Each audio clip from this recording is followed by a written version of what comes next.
All right, hello everybody, and welcome back to Tech in Asia's PDC 2022. For this next keynote presentation, we'll be hearing from Nacitta Kanyandara, Chief of Product and Growth at Sayurbox, and she'll be talking about how Sayurbox scaled their product in a competitive market. Now, I'm looking forward to listening to this story. I hope you guys are too. There will be a Q&A at the end of the session, so in the Q&A tab, as soon as you have any questions, just type them in, and we will get to them at the end of her presentation. All right, Nacitta, are you ready? Yes. Hi, Winston. Thanks for the introduction. All right, take it away. Great. Thanks everyone for being here. I'm really excited to share our story. I think for most of you, hopefully for most of you, you've heard somewhat about Sayurbox, but maybe just to make sure that everyone is aware of what we do, I'll go through kind of the history of our company a little bit, and then we can go into the meat of the discussion. Okay, so I guess Sayurbox in Bahasa Indonesia, it's vegetables and box. And it came from this idea that we wanted to digitalize the supply chain of fresh produce in Indonesia. I'll go into a little bit like why this is important for the country and why this was a viable business model and so forth. So first of all, what is actually our product? As a customer, our product is basically an app where you can order your groceries online and you can get your items either instantly within the next hour or next day service. And we are different because we directly source from this farmers and suppliers, and so our produce is guaranteed fresh. So just to give you an example, if we work with a farmer who plants tomatoes, we supply those tomatoes to the customers within 24 hours. So let's say yesterday the farmer harvests. Today you get the harvest results sent to you. So everything happens in very quickly, and that's how we're different and different from other grocery apps you may have seen. So we didn't stop there though. When we talk about products, I think the most well-known product of our company is actually the app. But because we are not a marketplace, so if you think about Tokopedia or Shopee, their model is mostly a marketplace, right? Where you have sellers providing the service, you have the consumers buying that service or the products, and then Tokopedia acts as a platform where they combine these two players, or I guess user bases. But for us, we own the end-to-end supply chain, meaning we actually buy from the farmers, we manage it in our warehouse, we do the picking and packing, and then we send it to our customers directly through our own managed logistics channel. That means that the product is not just the app itself, but actually all of the operations products that support the supply chain process. So, for example, the warehouse management system, the logistics routing system, the way we purchase items and so forth, and forecasting and so forth. So actually, when we talk about product in Sayurbox, there's quite a few different types of products that we build, and I think that's what makes us interesting. All right, so let's talk about why Sayurbox exists and why it's an important value proposition that we're offering to the customers. So even for even for me as an Indonesian who grew up here, right?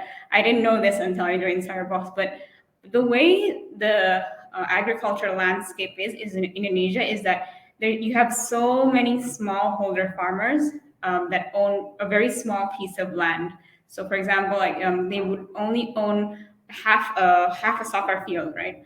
And that's very different from the landscape that you see in Australia, in the US, in New Zealand, where one farmer can have hectares and hectares. And why is that important to know?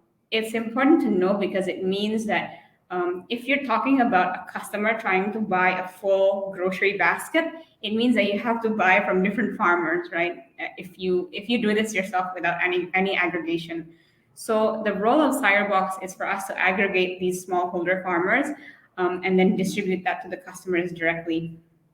And I guess if you're familiar with Indonesia, it's a big task, right? Because Indonesia is in archipelagos, which means that the logistics and supply chain is very, very complicated. So getting mangoes from Sulawesi down to Jakarta, it requires a lot of steps. So let me give you an example. Maybe like this is a bit high level. Let me give you a concrete example of how we change the way the supply chain works through our product. So imagine I guess let's take the example of a tomato farmer, right? So the tomato farmer, he has this small plot of land. They harvest it, and what they do is because they don't have the scale, it doesn't make sense for them to go and hire their own truck and then go to the city and sell it directly to the consumers. It's just too costly with the scale that they have. So what happens is they would, I guess, aggregate, like sell it to their traders, the village level traders, so that they can aggregate from multiple farmers, and then that trader then further aggregates again with the trader head, and then they would go into the wholesale market, and then this wholesale market player would go into the retail wholesale market, and then there's multiple steps, like so it kind of like aggregates up and then aggregates down across maybe like 7 to 8 layers, right? So why is this a problem? I mean, if you think about it, well, actually, if you buy a product from Tokopedia, you also have a lot of logistics player in the supply chain. But the problem is, if we're talking about fresh produce, every time the items get handed over from one player to another, you have wastage. So a tomato is only gonna last for how long, like a week maybe. So let's say if it moves from one trader to another trader,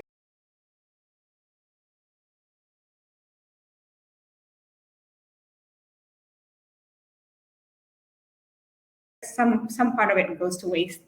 So if you think about having 7 to 8 layers of players in the middle, then in reality, what ends up happening is for fresh produce, about 40% of what gets harvested goes to waste. That's crazy, right? Basically, you can only sell off half of what you produce. So it's there's a lot of leakages in terms of value. That's why the farmers end up getting quite a little, right, in terms of how much they can earn. So how does Sayurbox do it differently? So we are basically aggregating all the middlemen, right? We can do this because we have direct access to the customers, and we know how much demand there is from the customer side of things.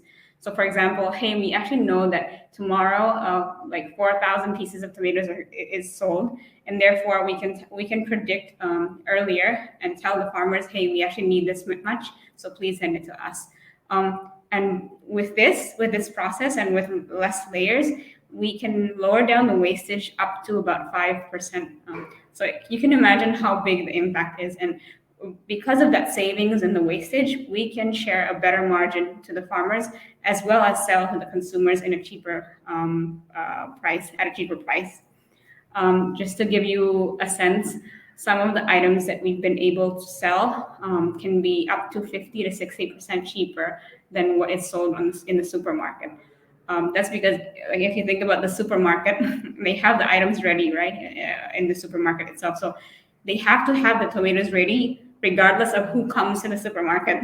Let's say during that day, there happens to be only 10 people who buys tomatoes, then the rest of it goes to waste. So that's why we're able to sell at a cheaper price to the consumer, but still give a decent or even higher margin to the farmers. So that's the premise of the whole business. And like I mentioned before, how we're able to do this is because we are tech enabled, right? So our operations supply chain products enable this whole process to happen very quickly. So we forecast it accurately. We send the purchase orders to the farmers accurately. We process it in the warehouse accurately, and then we send it to the customers accurately as well. All of that, all are tech enabled, and we create those products in-house ourselves. So yeah, that's why it's quite exciting. Let me give you, really sorry that the video is only in Bahasa, but I think this is going to give you a good, view of how we work with the farmers and how we're able to scale our product.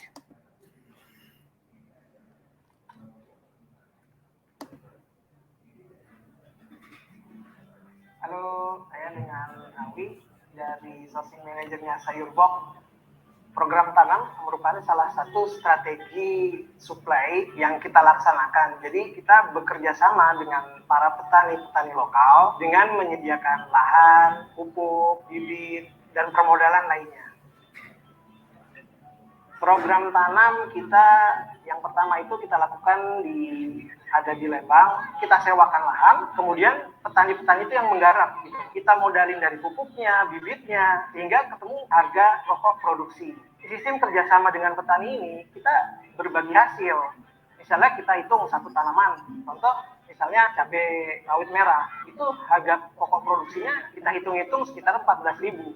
Setelah hasil produksi, kita akan berbagi margin sekitar 30-50% dengan petani. Selama ini yang aku alamin sih di lapangan, dari berbagai daerah, permasalahan petani itu ya pemasaran. Di sini Sayurbox datang dengan membantu kepastian pasar. Kenapa kita pilih saat ini program tanam? Karena kita benar-benar memasarkan dari hilirnya sampai ke hulunya. Sayurbox datang ini bagaimana kualitas mereka bagus, harga mereka juga bagus, dan kepastian pasar itu yang benar-benar kita jamin.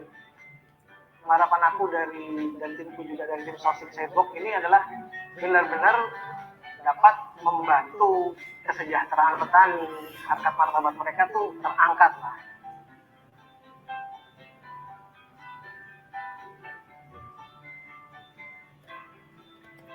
Okay, cool. Yeah, so hopefully that gives a sense of how we work with farmers. Oops. Okay, so actually Sayurbox started our journey not very long ago.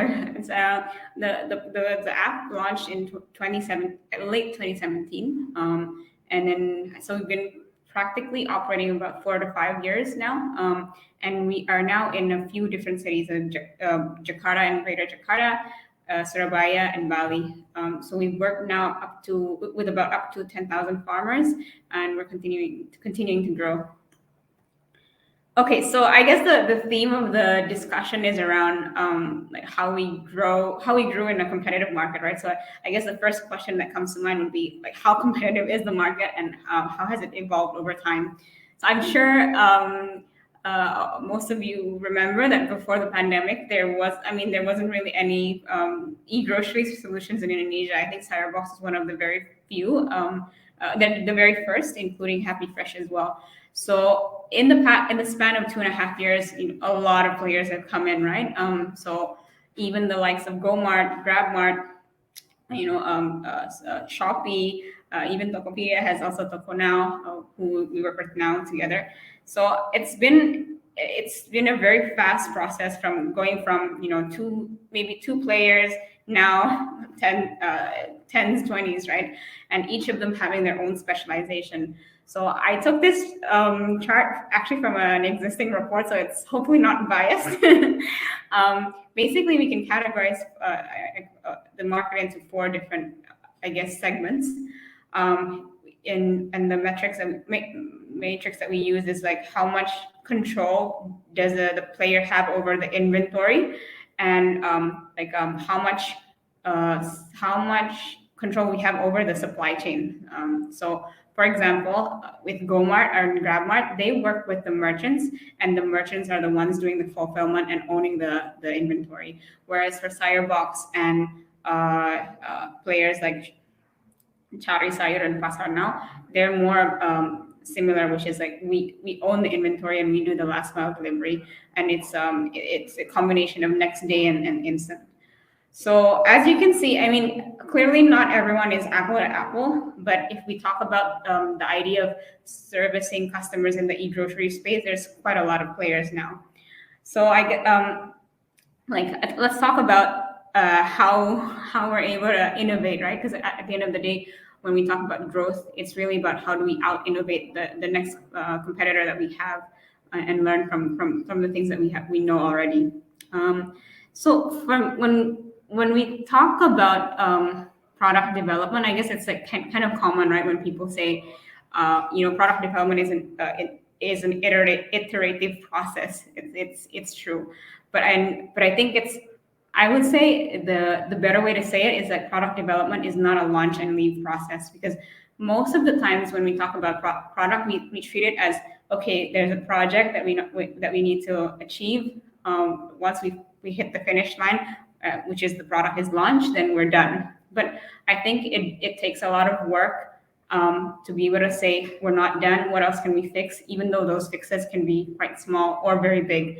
So I think the point that I'm trying to make here is, sometimes product development isn't as exciting as most people kind of market it to be, right? It's not always building these shiny new products and services or shiny new capabilities with AI, machine learning. Not everything's like that. Most of it is actually just fixing broken experiences over and over and over and over, up to the point where you're servicing your customers so well that they don't even realize, that these are changes that you've made over time. So that's how I see innovation. I think sometimes we do need to build these big fancy products that are new and exciting, but most of the time it's really just that iterative process of fixing things over and over after we launch. So let's have that mindset in mind when we talk about the things that Sayurbox did differently, at least, well, from what I know. Um, I think I guess the next question would just be, how do you organize yourself differently as a company to make sure that innovation and it happens and that we remain competitive, right? Or we continue to grow. So this is just illustrative. It's not actually the org structure that we have, but the point that I'm trying to make is, if you noticed, I have these like little bubbles, right, or circles around some of the roles in the company. These circles represent where kind of innovation happens. So, for example, in my team, I manage the product team and I manage the growth team.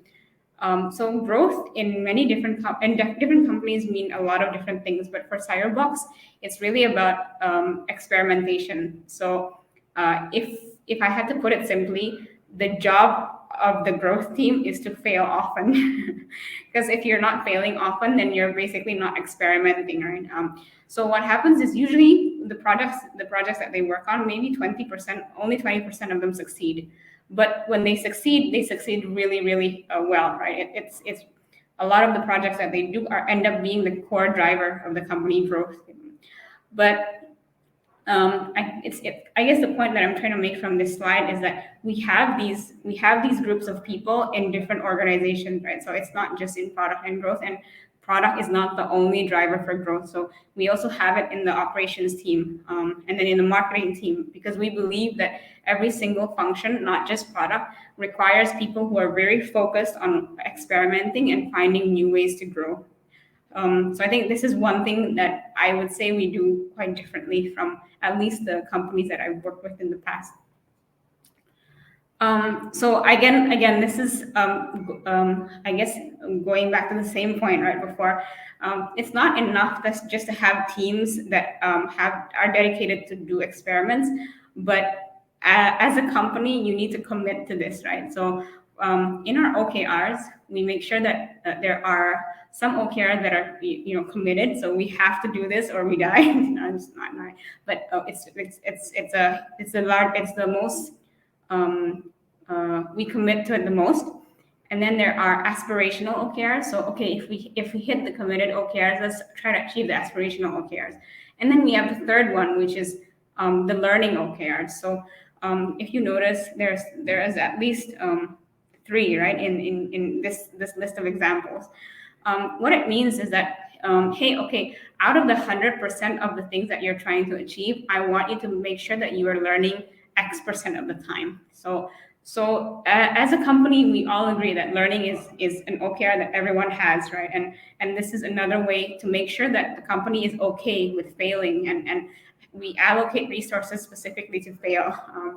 Of course, not to fail in like things that obviously are not going to work, but it's to make sure that we're not afraid to try new things and experiment with new things. I think every time I present this slide, some people are quite shocked because I mean, having just 2 committed OKRs is already a lot, and then you have to add other OKRs around learning. But I think this is really important because otherwise we're just too focused on fixing the BAUs, but not enough on experimentation. Okay, so maybe I'll give like these are some of the examples of the products that we built that came from the growth team that I mentioned earlier. So this like I mentioned, right, this is the top 20% of projects that they did, because these are the ones that actually made it to the product development cycle. So Sayur Tunai is basically COD. For those of you who aren't you don't really support COD, I think COD for fresh produce is particularly important, right? Because the product quality is something that most people prefer to go to supermarkets because they can actually see the product before they buy it. So this is our solution to that problem. The second one is Sayur Kilat. So I think this one's pretty unique because we actually launched instant delivery way before other competitors did, and as much as I think 6 months or 9 months earlier than the next competitor. So clearly we were ahead of the curve, right? And this was a perfect example of the growth team, the growth team's work. Actually, the growth team had to convince a lot of the stakeholders internally multiple times to make sure that this went through, right? But through a round of iterations and piloting and making sure that the data is, really convincing, we managed to push this through. And now this is one of the fastest growing service that we have in Sayurbox. And then the third one is Sayurpoint. This is around loyalty program. So I guess it's I think in the e-grocery space where the frequency of purchase is pretty high, right? Like you go to the supermarket once a week maybe, and you maybe buy from Sayurbox even more frequently because it's online. So it's important to make sure people stay on your platform and have that intention and to continue to purchase. So this is also another example of what the growth team worked on. So I guess that gives us a few examples of how the growth and product team works and how I guess innovation is built in Sayurbox and throughout its organization, throughout the way we manage our OKRs, and then how product and growth are kind of combined in the same team to make sure that when we do find successful initiatives, we carry it out and scale it out through product. Yeah, so I think I'll stop there. I think that's quite a lot of things I went through. I think before we go into the questions, if you haven't already tried the service for Sayurbox, please do so. We have a voucher, SBOXTECH, for new users. So you're going to get 30,000 rupiah discount. Right. Cool. Winston, maybe I'll hand it over to you. Yes, thank you so much again, Nacitta, for that very insightful presentation. People want to know more because we have quite a number of questions lined up. Are you ready for them? Yeah, sure. All right, awesome. Okay, the first one is from Mike T, and he would like to ask, how do you guys prioritize for investing effort? Whether should you put that into ongoing iterations or versus going into the next new high impact item on your list? Yeah, that's a good question. So I think we have a different approach, right, between continuous iteration versus new services or new features that are kind of beyond BAU yet, right? So for BAU, I think it's always like we have to make sure there's something in the pipeline to continue to improve. But for new initiatives, it requires another step of another step of our process, right? So for example, it's not enough just to show data from the app, but we actually have to launch a pilot around it. So for example, in Sayur Kilat, we actually did, and even in Sayur Tunai, in the COD, we did everything manually and just launched the product in a very small subset of people, and then looked at the data from there. Because if we were to just show surveys or kind of like consumer research, it won't be convincing enough because of the amount of investment that's required to build it out, right? So I think it's like you have to think about it as how much effort will it take, both from the tech and engineering side, but also from the operation side, and therefore how much conviction do you need to build around that, and how do you build that conviction? So I think for the BAU items, it's more around like research and data, but for these types of items where it's very high risk, we need some proof of concept, right? And usually it's through piloting, actual piloting. All right. Okay. So next question is from Ibrahim Brata. He starts with a compliment. No, your presentation is very comprehensive, he says. But his question is, in a competitive landscape, how does Sayurbox discover unique solutions that customers are willing to pay for? Oh, willing to pay for, that's a Mm, that's that's a the good key part point. of it. Yes. Yes, yeah. So actually, like when I mentioned earlier when we did the pilots, right? So for Mm, example, with Cyber tonight, we knew like of course people would want COD if there's no cost to it. So mm, when we did the pilot, we actually put a price, right? And we did experiments. Some people would get 5,000 cost, another other folks would get 10,000, and we would see if there's a difference in uptake based on the different costs. right. So I think every time we do that experimentation, we can't assume that it's for free, and therefore consumer research doesn't work, right? Because when you put a dollar to it, it makes people kind of choose. So I think the only way to test out if people are willing to pay is really just to launch it in a small scale. But if you're asking about how do we decide which ones to pilot, because obviously piloting also requires quite a lot of resources, I think that's I think it's a combination of science and art, because the science tells you these are the potential areas for us because we know that these are customer pain points from our research, from the data. But then you kind of have to make your call, right, as a company, Mm, which are the areas that we want to focus on given where we are today. And so we have lots of things that we wanted to try, but it seemed a bit too some of them seemed a bit too radical, so we thought, you know what, at this stage of the company, let's just focus on the core ones that we know work somewhere else, but we don't have it yet. Okay, all right. The next question is somewhat related as well. Fitri is asking, how do you prioritize or balance product market fit, growth, and scalability of your products in Sayurbox? Oh yeah, I think I don't know if any of you are parents out there, but I feel like it's a question of parents. Like you can't have everything at the same time. That's what I believe, right? So, for example, when I joined the company, it was right before the pandemic. Mm, And when like a month after I joined, we had that surge of demand, right? Obviously, because everything is shut down. So at that point, you don't need to launch new features. Just make sure that it's scalable. The product is scalable, and there's no issues, right? So that's like a bare minimum. And I think even at that point, we struggled with that. So mm, for the most of 2020, I think that's what we focus on. Fixing the payments flow, making sure that the loading time is very short.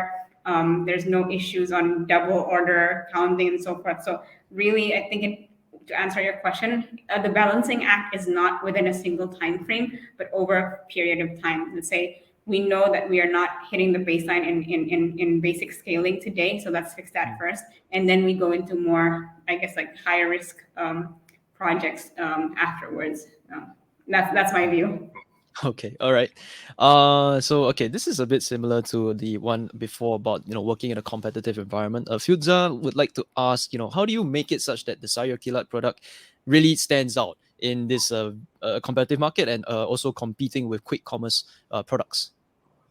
Yeah, that's a good question. So I think like I'm not trying to make everything sound rosy. So I do think that the introduction of quick commerce to the space has definitely like increased customers' expectation towards Sayurbox, right? When we Mm, launched Sayur Kilat, it was we launched it with a 2-hour time frame. So like if you order now, you will get it within 2 hours. But obviously, when quick commerce came in and they offered 10 to 15 minutes, it's no longer attractive to offer 2 hours. So we did have to rethink about like about the what offering we want to kind of how do we make this proposition more interesting? And at that point, when quick commerce just launched, the one thing that stood out was actually our products are more complete. So for the other players that are in the space in quick commerce, they can maybe only supply 500, 600 SKUs. But for us, we were able to get to 1,000 to 2,000 SKUs, which makes a lot of difference because yes, you can send it quickly, but do you actually have the product? And that's really what matters, right? You can't really buy something they're not selling. So I think that's what we ended up kind of trying to push on the com side, on the product side. Hey, yes, we can only send it to you in an hour, but we'll make sure that at least you get the bare minimum of the items that you need in that delivery. So I think you definitely need to kind of change your proposition according to how the market is at that point. Okay. All right. Next one is from Sultan. It's a look to the future. It's a question about the future, right? They want to ask, are you able to give like a kind of projection about how long this business model and product can continue, competing with other competitors, especially as we're, starting to enter like a kind of like a potentially unstable recession period? Yeah, it's a good question, and I guess ultimately the question is whether the business model fundamentally is sustainable, right? Yep. So I think where we stand with Sayurbox is because we do direct sourcing from the farmers, and a lot of the products that we sell are focused on fresh. That is a competitive advantage that helps us on that front, right? We're able to be profitable because of that, more profitable because of that. So I think at the end of the, I mean, if we do end up going into poor economic conditions in Indonesia, I think what will happen is people will obviously start to think a lot more about profitability and sustainability and building the proposition around that versus focusing solely on customer experience, right? So if you've noticed, one of the quick commerce players, they're starting to give out vouchers to increase basket size because obviously the bigger the basket size, the more likely you're profitable. So instead of only buying like one packet of Pocky, they're trying to incentivize you to buy more. So I think we're already seeing that trend where and then on top of that, they're no longer promising like 15-minute deliveries, but also 30 minutes. So I think you're starting to see people kind of go back to that idea that business model needs to be sustainable. And if I were to project what's going to happen, I think businesses that fundamentally don't have that business model, the sustainable business model will like end up either folding or merging with one another, maybe complementing. Maybe one company is better in operations, the other is better in marketing, and then they combine and they're able to kind of make something great out of the two, right? But I think we'll see a lot of thinning out of these players. And even as a customer, right? The same with super apps. There's a lot of people trying to build it, but you end up only having maybe 2 or 3 of those apps, right? As a consumer. So I think that's also going to happen in the e-grocery space where consumers, choose 2 or 3, and they may not have like just one, but they do stay within those 3 players. So consolidation is possible in the near future, perhaps. Yeah, I think so. All right. Let's have one last question. Moving away from the business talk, let's talk about culture innovation, right? Human is asking, what is the importance of culture of innovation, this way of thinking, and how does Sayurbox structure its team to really enhance that factor? Yeah. No, let me see. Okay. I guess because e-grocery is still a very new industry, and we do see some like leaders in the space, but I wouldn't say everyone has the same view of who those leaders are. So I think when we talk about innovation, the space is just so big, right? Like it's not. I don't know. There's just so many like. Even like COD and Sayur, those things seemed kind of obvious back then, but it was innovative to us, Okay. So I guess to answer your question, I think how do we make sure that culture exists. I think the most important thing is just to make sure that the team really focuses on specific objectives, right? We can't say, hey, let's be innovative, but hey, what do we want to achieve this year, and then let's talk about innovation within that area, because being creative is actually having boundaries and then like working within that boundary, right? You can't just go off tangent. So that's, as a company, we try to be metrics driven every year. Like what are we trying to achieve? And then I think I talked about how we structure ourselves and make sure that each of the teams have a specific set of folks who focus specifically on experimentation, and the OKRs that we have reflect that learning process. So maybe that's what I can share All right. today. All right. So, yeah. So it's a very practical form of creativity, basically. Okay. Yeah, so that's about all the time we have. We answered a lot of questions. There are actually many more, but unfortunately we don't have time to get to all of them. I'm sure, of course, if you do reach out to Nacitta on the platform or on LinkedIn or any kind of other platform, you'll be able to get some answers out of her, possibly. Yeah. Thank you so much, Nacitta, for your presentation. I think we learned a lot, and for answering all those questions. Thanks so much for having me. It was great. See you All right. all. All right. Okay, to the audience at home, we have another session coming up. It's another keynote presentation. This time we are hearing from Alan Singh, a co-founder of Dark Matter, and he'll be talking to us about building a Web3 company. Now, that's a very hot and trending topic, so I think you all want to stay around to check that out. Yeah? Okay, see you in a bit.